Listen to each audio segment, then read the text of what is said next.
रावण के मरने के बाद जब सीता से मिलने पहुंची शूर्पणखा, जाने फिर क्या हुआ। रावण के वध के बाद भी शूर्पणखा के मन में बदले की आग धधक रही थी।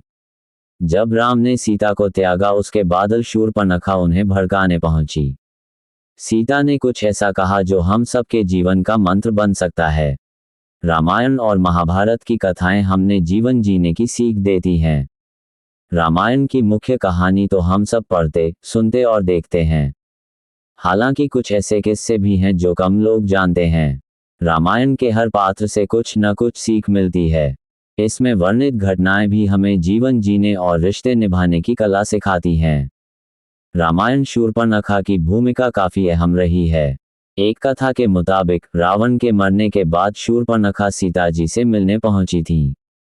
जाने वहां क्या। जब मिली सीता को त्यागे जाने की खबर। राम और रावण के झगड़े की जड़ शूर्पणखा थी। रावण के मरने बाद शूर्पणखा का बदला पूरा नहीं हुआ था।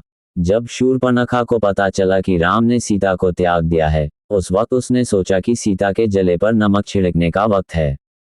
घने जंगल में रह रही थी सीता।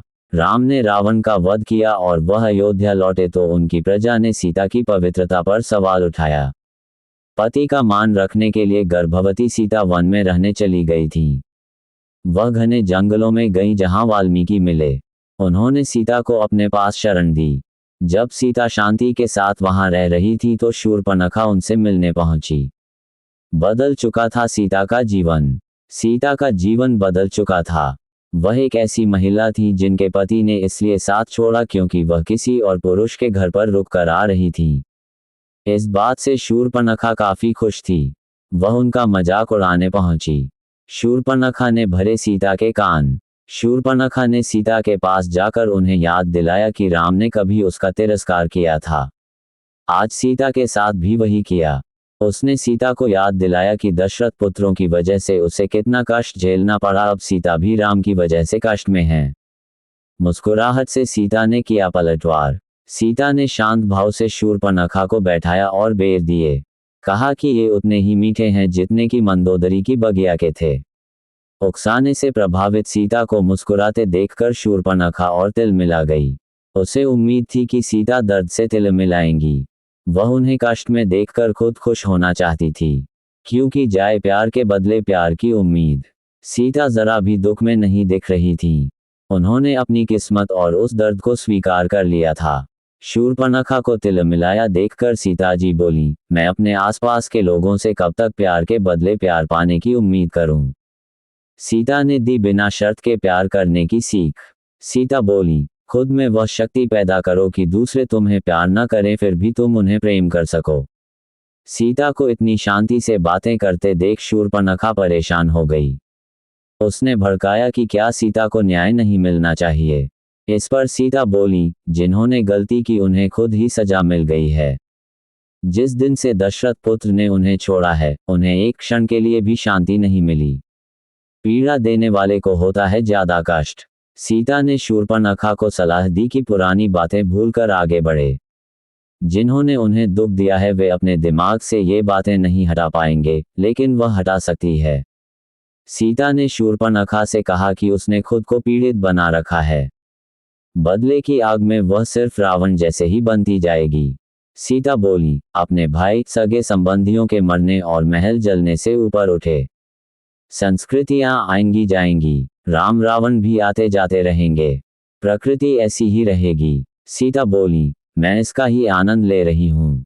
शूर्पणखा की मृत्यु कैसे हुई थी।